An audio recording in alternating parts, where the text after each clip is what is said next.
Kristen and her mother-in-law. I said, you are a miserable individual. And she said, I wasn't miserable until I came into y'all family. I'm not sure what it is that you feel like I should be doing. You've had to protect yourself and fight for yourself all of your life. And what looks like strength is really fear and insecurity. And I think you're doing the best you can. And these last punches are all you've got left. And I think you're headed in her direction if you don't do something fast.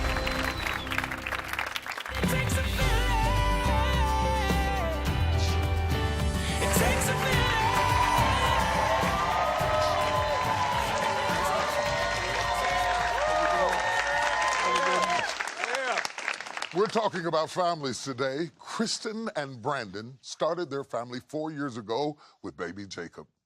Then, a year later, their younger son, Jackson, was born, and now these two young boys, along with their father, Brandon, are caught in the middle of a 6-year-old feud between Kristen and her mother-in-law, Kathy. Their biggest battle took place in church during an altar call. Their fight was so intense, it literally halted church services on Sunday. One Sunday, I decided to take my grandchild to church, a child belonging to my son from another woman. I was at church that Sunday with my son. Kathy came in with the other child my husband had had. Before altar call, I decided to leave because my grandchild was becoming fussy. That made me feel like it was deliberate. I felt like she was trying to further embarrass and humiliate me more than she had already done. Christian proceeded to follow us out of the church. When she was walking out of the church, I asked her what was her problem. What's your problem? What's going on? Because she's jealous of my grandchild, she wanted to know why I brought my grandchild to church. And she told me that I was jealous of the other child, and I snapped. I said, nobody's jealous of that ugly baby. She interrupted altar call. It didn't get physical, but there was definitely some yelling, some cussing. And everyone in the church ran out in the parking lot to stop us from fighting. I think at least half the church came outside to break it up. Because of a big issue over nothing. So much for let there be peace on earth. We'll talk about all of that in a minute, but that's not all. These ladies almost came to blows last December during a Christmas dinner at Kathy's. Just after Christmas, Christian and I had a big blow up. I was sitting in the car minding my own business, and she just kind of came out of nowhere. They were preparing to leave for Virginia. My son came into my house and told me they were leaving. What is your problem now? It's always something with you. I went outside to ask her what was the problem. She told me there was no problem with an attitude. I can't remember exactly what I said. I know I had responded something. I'm sure it was something smart. So I said, you are a miserable individual. I definitely feel like she started it. She said, I wasn't miserable until I met y'all.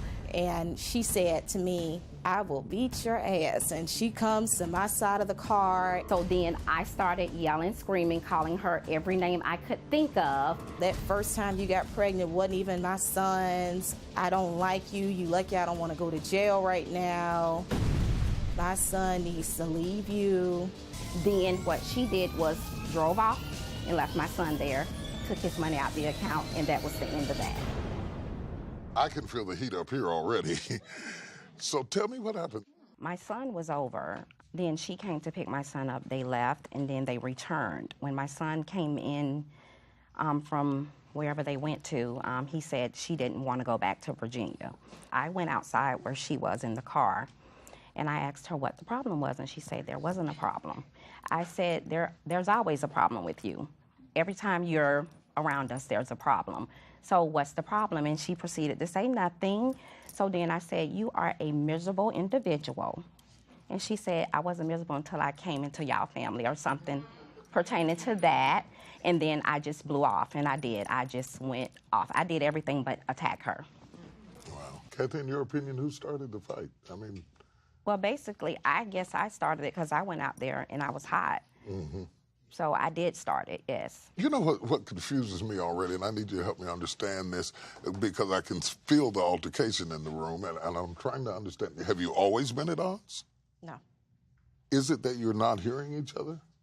I think we do hear each other, and then something else happens. She thinks one way, I think a different way. I don't really understand where she's coming from. She doesn't understand where I'm coming from. So have you kept the children away from her? After Christmas, yes. What made you make that decision? I had always felt uncomfortable with the kids being over there because it seemed with the other child, there was a lot more favoritism towards that child. And I think in an attempt to take a shot at me, you dragged the children into it.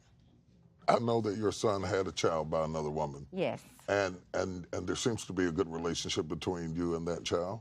A great relationship, yes. You're bonding with that child, and then you're unable to see your son's children through Kristen. Is that right? Mm-hmm. How do you feel about that? Horrible. I talk to them every day she's not at home. And that really hurts my heart because they know when they come over, like they came over for Father's Day to bring my husband a card. Mm-hmm. They didn't get out the car.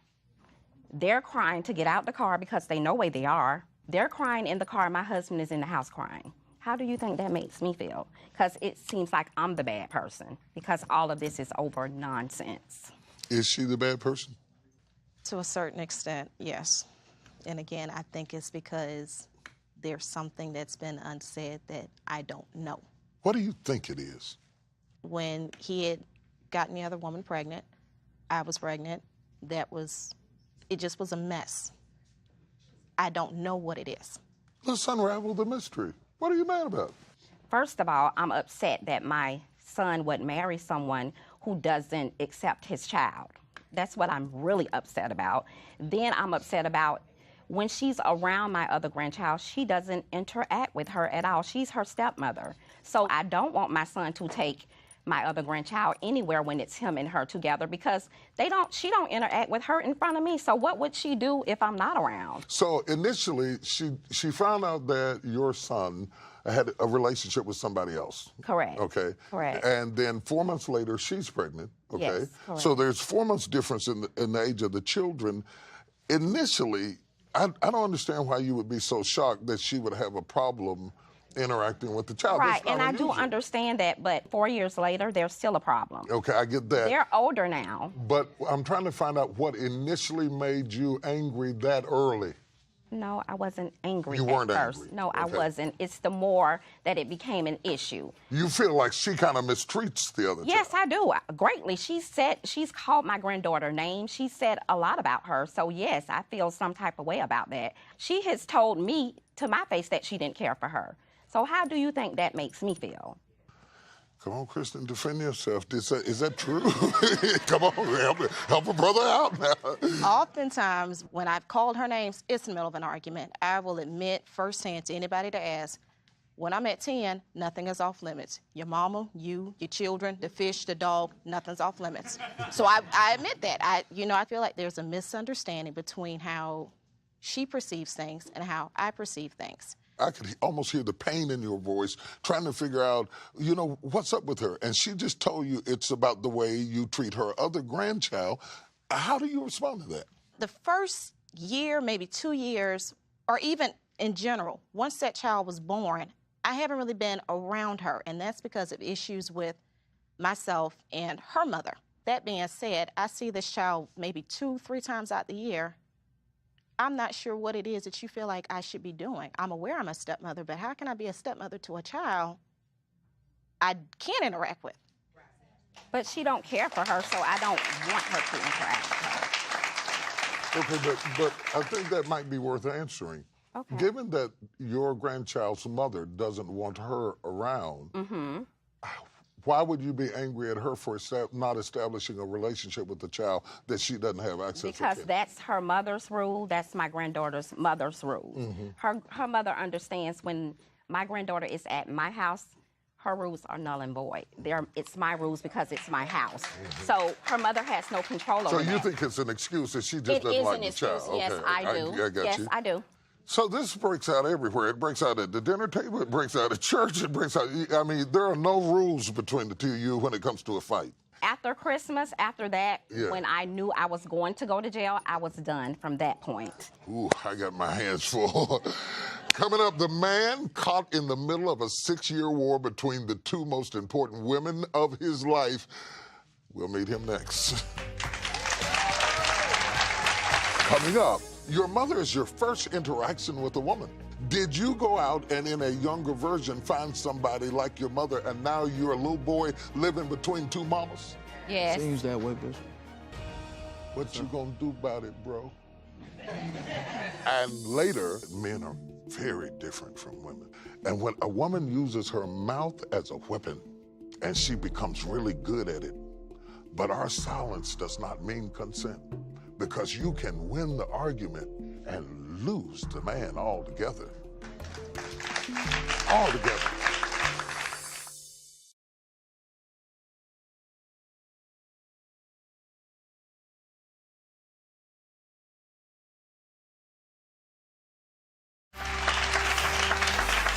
And we're back with Kristen and her mother-in-law, Kathy. For the last 6 years, one man has been caught in the middle of their feud.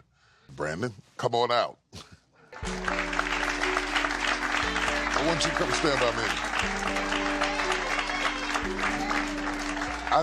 I think I would rather be anybody in this movie other than you. Choose a seat wherever you feel the most comfortable. Over there.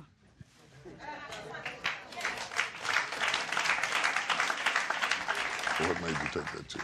I love Mom, and I love my wife. So picking between the two is very difficult.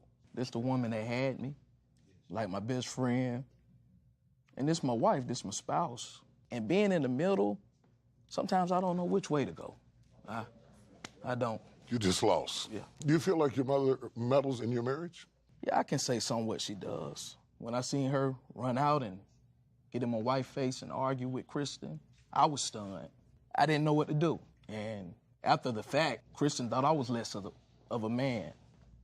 Kristen, do you feel like he doesn't take up for you? Yeah, I do. I know that they've had conversations, but I know that my husband is very non-confrontational. That's not his personality. So a lot of times he'll either wait way beyond the point where I feel like you should step in and say something, or you're not doing it in an effective way. Do you feel like he's a mama's boy? The village is saying yes. Yes. I will say he's, it'll be 6 years that I've known him in August. He's gotten a lot better than initially, but I think him and his mom are very close, and I get that. Did you know that when you married him? Yes. Are you frustrated as a mother that you're unable to really make this work out like it needs to work? No, I have learned that I need to step back and let him fix it. Okay. I can't fix it. Right. He needs to fix it. That's his wife. Those are his kids. So When he came out to pick a chair, you told him, go sit over there. that's his wife. Yeah. That's his wife. He should sit over there. I get that, but should you have to tell him to go sit over there? No, I shouldn't. No. Yeah. But if he would have came over here, he would have paid for it later. So he should sit over there with her. Because she can be something to deal with. Right. She could be. She is. Are you something to deal with? Oh, yeah. Oh, yeah, you know. She's something to deal with him. And you kind of like that. I don't like it, but, as I said before, I'm the first to admit when I'm at 10, I'm at 10. But you do realize 10 is not out of your control. It's not like the measles. It doesn't just break out. You No. can stop it. I can. Yeah. So you revel to some degree in that ability to flip out. It's become part of your identity.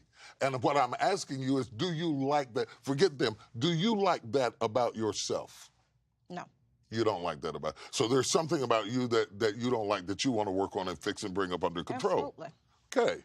Brandon, even passive people have an opinion. Right. Okay. So if you found your voice between these two women, what would you say to them? I tell Mom she definitely wrong, Bishop. I just want the relationship to get better. It's not going to get better. Families don't just get better. Right. They don't get better. In fact, if you don't say anything, they get worse. Right. So I want to know, what would you say? You say you really feel like your mother should move aside as it relates to your marriage? Definitely. Okay. Definitely. And how do you feel about your wife in regards to this conflict? What do you want from her? I just want her to know that I have her side. As far as going to church, like what happened, and being mad with my mom because my daughter came, I think that was doing too much. So she has to step to the side also. When I found out the kids couldn't come over there no more, when she had a problem with it, Dad talked to me. He said, "You're not being a man. Them your kids, they coming over here. You need to go get them." But then I say, "Well, Dad, you ain't got to sit at home with me when I'm in that bed," and she arguing with me about it. Which way should I go? And I don't know. It's not which way is the closest way to peace. Because that's what I hear you saying. What do I have to give up to get them to shut up? Right. And what I'm trying to say is, what do you want? I want the kids to be over my parents' house. They my parents. I feel like they good grandparents. I would love if they could go over there. I would love it. But they can't go over there because Kristen won't let them go. Because she have a problem with it. But you have a problem with them not being there. But if she has a problem with it, her problem wins. Right. Is that right? Is that how you see it? It seems that way. So to a degree, you're powerless in your own house. Amen. I'm about to run around. And are you okay with that? No, sir. How does that make you feel? Make me feel less of a man. It make me feel like my wife don't think I'm a man. Don't think I can have control. Won't let me be the head. But then she say, "Well, if I let them go over there, you're making a bad decision." She says you're making a bad decision. When you said that, it sounds like you're talking about a mother. If I break a rule, I'm a bad boy. Do you have two mamas? Right. No, sir. I have one. Brandon, Thank you. Oh, Jesus. have you married your mama? No, sir. No. I want you to understand what I'm saying. Because people do this a lot. Your mother is your first interaction with a woman. It defines femininity to you. Has a lot to do with what you are attracted to. Did you go out and in a younger version find somebody like your mother and now you're a little boy living between two mamas? Yes. Seems that way, Bishop. Your mama's saying yes. It seems that way. What you gonna do about it, bro? You keep acting like, what are they going to do about it? The question is, what are you gonna do about it? Come on, give me something, all right? The whole village gets it. Obviously, Brandon feels stuck in the middle. I'm gonna help him learn how to man up when we come back. Coming up. She hits him. She physically hits him. I don't want him to snap. Are you abusive? I've hit him before. He needs to call the police. She needs to go to jail. She don't need to put her hands on him.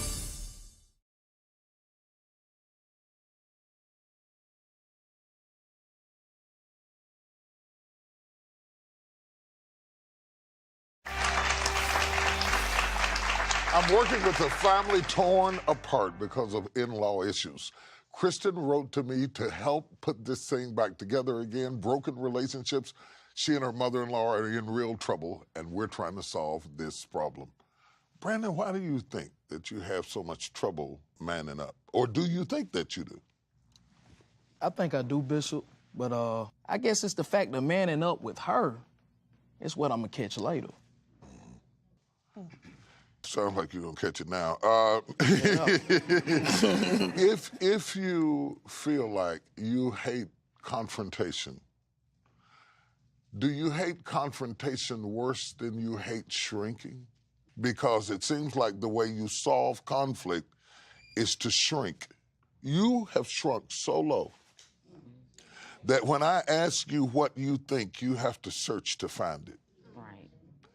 Your only opinion is what will make them hush. Yes. He's gonna only say what's gonna make everybody happy. Why is that? I have no idea. He don't get it from me. I can tell you that. That's clear. That's so clear. I don't know where he's just passive. Yeah. He's passive about everything. The first time you two have agreed, you agreed about that. You said that, she said yeah. Who is your role model? My granddad. Can't be. Why not? He's very outspoken.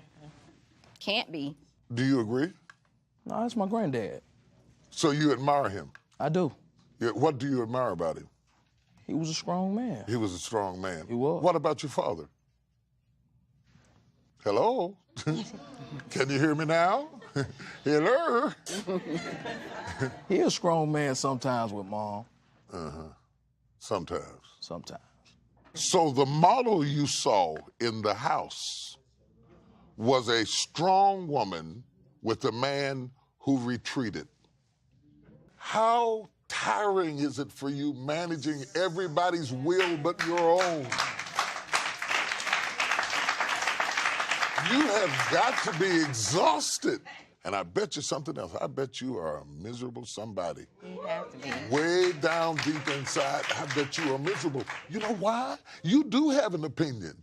You do have a preference. You do have a I want to, I do not want to. Everybody does. Why do you let everybody's voice be louder than yours? I don't know, Bishop. You probably said it. I want to be nice. I don't know. Can I say something? Yes, ma'am. Okay. He's in a tough place, and I get that. And I think for most people, you don't really know which way to go. And I think Do you kind of relate to the predicament he's in? I do. 100%. Because you have to manage your mother, too. I did. She does, and she still do. She listens to her mom over anybody else. So you're really kind of in his situation, too, in a way. Do you all connect at the point of your misery? No. So you don't mind your relationship with your mother and managing in between your mother and your husband? I don't have to manage my mom to the extent that he would need to manage his mom. I get that. And you don't have to protect her, because I'm not after her. No, but no. just follow my thought, because I'm Right. going somewhere. Okay. I think your connectivity is a part of your situation. Your mother didn't like him, Right. okay? Now, his mother doesn't like you. Right. In some way, you are connected at the point of your misery. You're in the same situation. You may not have it to the same degree, but you all have never gotten to be married. Right. Absolutely. Between the mother's personalities guiding the ship. Mm-hmm. Very much so. Are you sick of that too? Yeah. Well, this is the bridge we connect on. Okay. The truth of the matter is, neither one of you are married. You're being controlled by trying to make sure that you live up to each other's mother's expectations. Who are you outside of your mother's? Because if you can find that, you can find your relationship. That's a tough bridge to cross. And does it scare you No, that he would break away and find his own voice? I want him to. You want him to? Yes, I do. You just can't figure out how to get him to. Exactly. In order to get him to find his voice, you must hush yours. And I do. You have to. And it's hard. It is hard. It is hard. It is hard. It is not easy to do that, because your voice has been the one that guided him from birth. And you love him to death. And I do. And you want the very, I very don't best like for when him. someone tries to just treat him the way they treat him, because he's passive. He's not going to take up for himself. So then You're here's fighting Mama for Bear him. ready. You're fighting and that's for how him. I am. You're fighting for him. Woo, Lordy. Kristen and Brandon have some serious issues of their own. When we come back, find out who drained the joint bank account, who spent the night at a hotel room, and what made these two adults wrestle over a cell phone. I've got more for you, a lot more for you. Come back.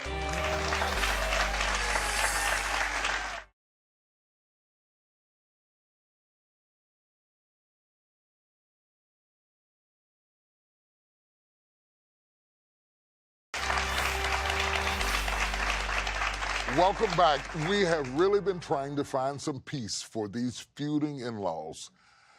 Now I need to tackle some recent developments in Kristen and Brandon's marriage. Here's what happened a few nights ago.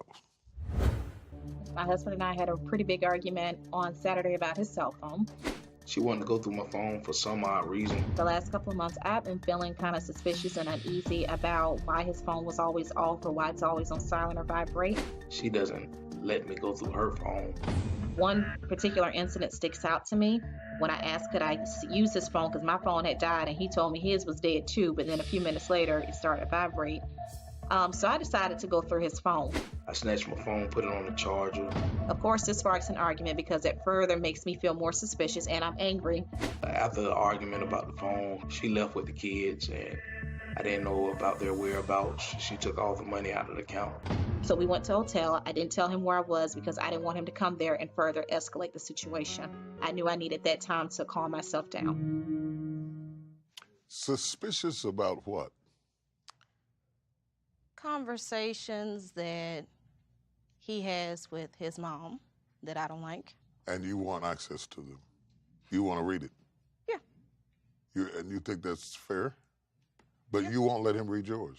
Well, it's not that he doesn't read mine. He had something downloaded on my phone where he didn't even have to actually physically have my phone. You can read the text messages. It was? There's a reason for that. It's a reason for Yeah, that. okay. Before we was married, I had another child. I did, in the beginning. After that, she said she had a best friend, and she ended up stepping out on us with him. So I said, you're not gonna talk to him anymore if you're gonna be my wife.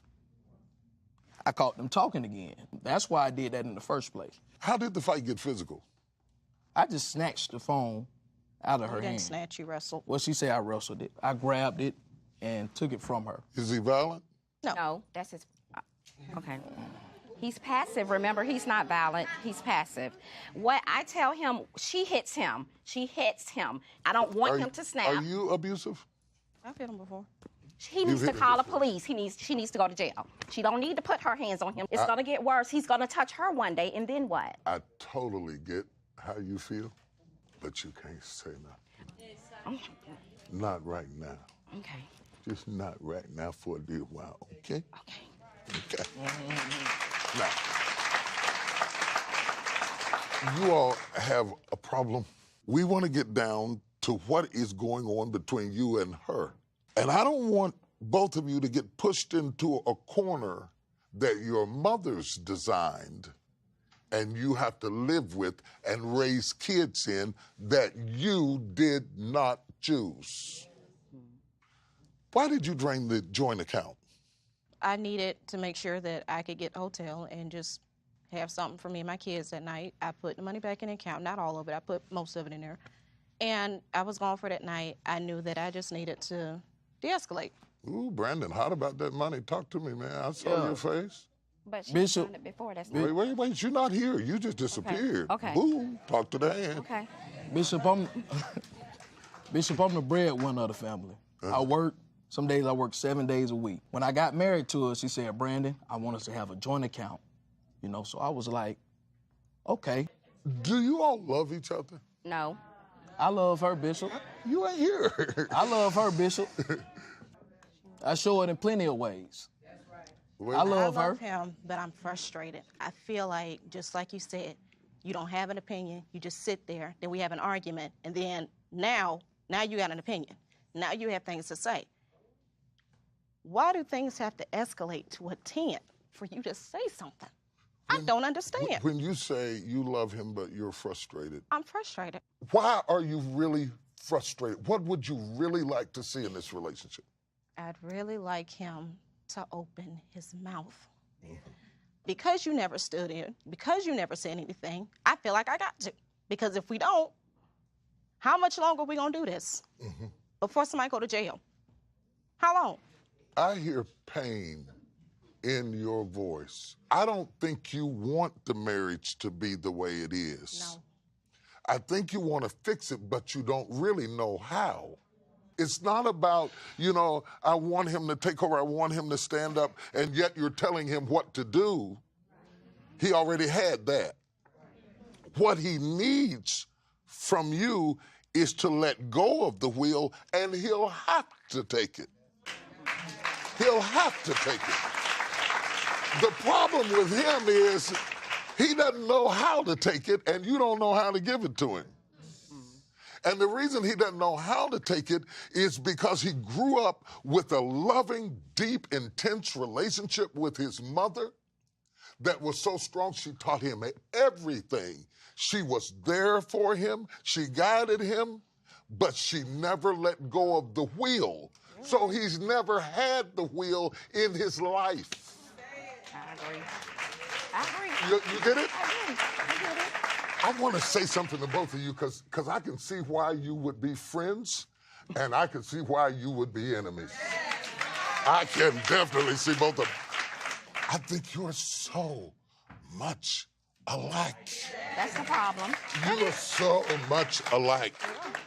And a lot of people would think that it is the power that drives you. But I would believe it is the pain. I think it's the pain and the powerlessness of situations where you've had to protect yourself and fight for yourself all of your life. I think that somewhere down inside, you have been crushed and wounded and at a disadvantage, and what looks like strength is really fear and insecurity and pain, and I think you're doing the best you can to cope and deal with life, and I think you're stressed out and over your head and about to drown, and these last punches are all you've got left, and I think you're headed in her direction if you don't do something fast. I'll be back in a minute. You won't want to miss it.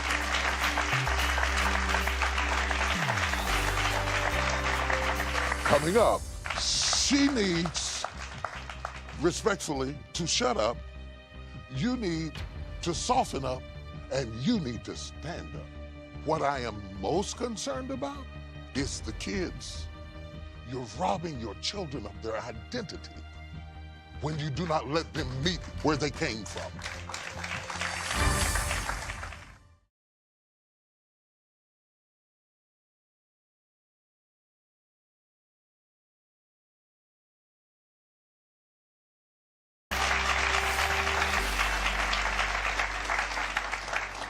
I want you to stop hurting. I really want you to stop hurting. And I really want you to stop hurting because I hear pain in your voice. It is not power. It is pain. And you're fighting with what you got to work with. And you're fighting with the limited resources you got, and you're so much alike. When I grew up in the era where we got, our neighbors called it spankings. We got whoopings. We got whoopings with a switch, okay? And when you got a whooping with a switch, okay? And the more they whip you, the more the switch got beat up. I think that your power in fighting her is him. He is your switch. You're in the back scene controlling things, and your switch are the kids. And you're hitting her back. You're hitting her with your kids, and you're hitting her with yours.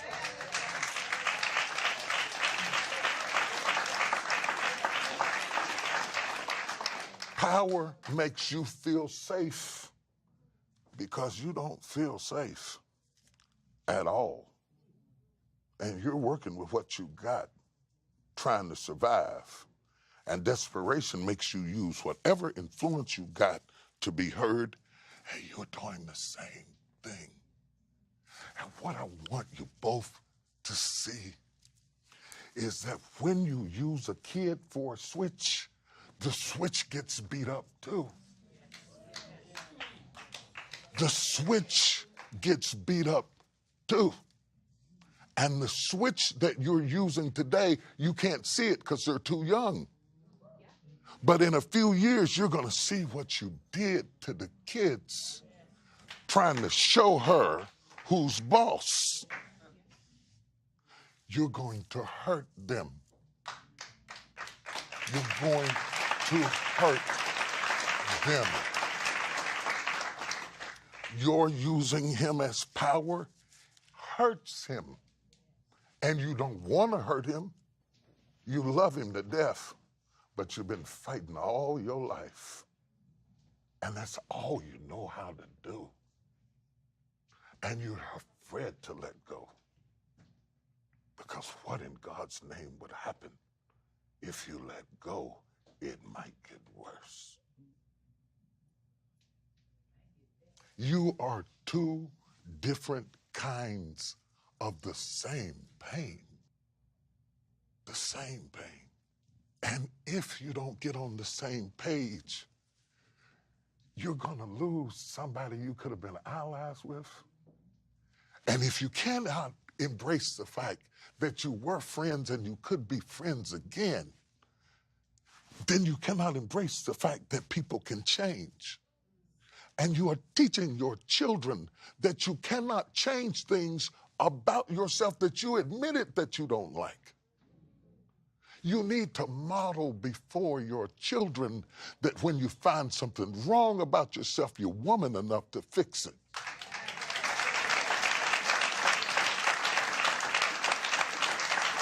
We'll be right back. Coming up, I'd like to meet the next generation. Where are the kids? Can I meet the kids? I want to meet the kids.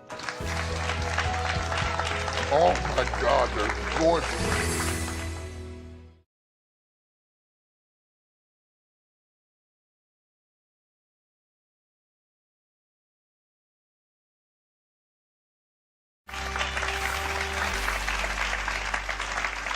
We're back trying to find some peace for this feuding family. You love the same people and you want the same things. You want them to be happily married. You want him to evolve into a man that's responsible and up on his feet and going on about his business. You don't believe that, but that's okay. It's going to take time for you to trust because your attitude is your defense. It is your defense. You can believe this, that you want it for him too, but your actions don't show it. Your actions don't read to him like, I want him to be a strong man. Your actions read like, I want control, when in fact, that's not what you're trying to get at all. I'm trying to give you power. I'm not trying to take it away from you. I'm trying to show you that you got the wrong recipe trying to make the right cake. That's what I'm trying to show you. That's all I'm trying to do. And maybe because I am older, I am so aware of this, you're going to blink, both your mamas going to be gone. They'll be gone out of the way. Whatever they said, whatever they did, it's going to be a memory. You don't need the power tools you're using. If you soften up, he'll have to stand up. She needs, respectfully, to shut up. You need to soften up, and you need to stand up.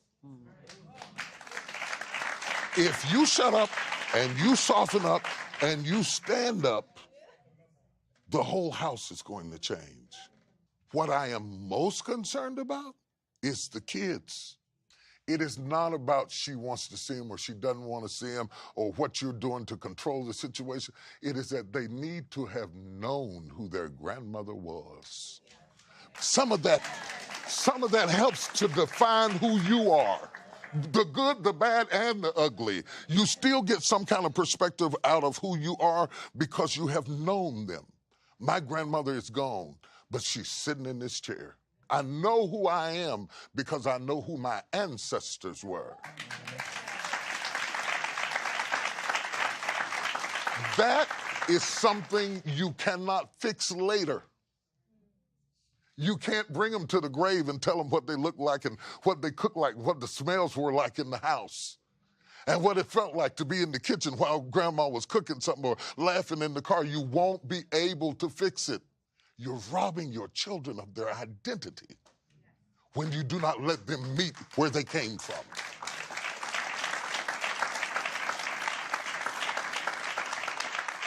Am I piercing through it all? Are you getting this? Yes. Talk to me because this is important. Part of the reason I am here, I know I have a temper. I don't want this to continue. They are kids. They're very impressionable. They pick up a lot of stuff. There are a lot of things in me 6 years ago when I met him that weren't there because that was my mom. I didn't want to be like my mom in that regard, and I love my mom. Mm-hmm. As I'm getting older, that stuff is there. I know it. I don't want my children to grow up in a house for them to feel like this is normal. Everybody do this. Right. Because that's how I looked at it. When I see families argue, or that don't bother me. Not at all. I don't want them to feel like that's normal. I want to fix this. Okay. You can fix it. And that's why I'm here and I live to help you fix it. The tragedy of you losing your relationship is that you love each other. And you're raising kids, and we got so few families left. We need you to survive. And in order to do that, you have to let go of your past. You can't live in the pain of the mistakes he made and the kid he had and how you got hurt and what she did. You can't fix that.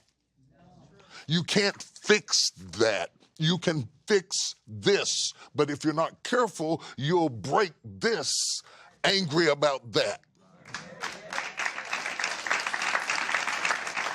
I want you to stand up strong enough that she feels safe enough to be soft.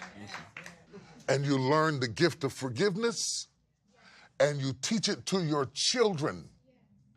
Because if you don't teach your children to forgive, they're going to be stuck too. And I'm trying to break a generational curse. Right. There is no reason in the world, y'all can't be friends. We'll be right back.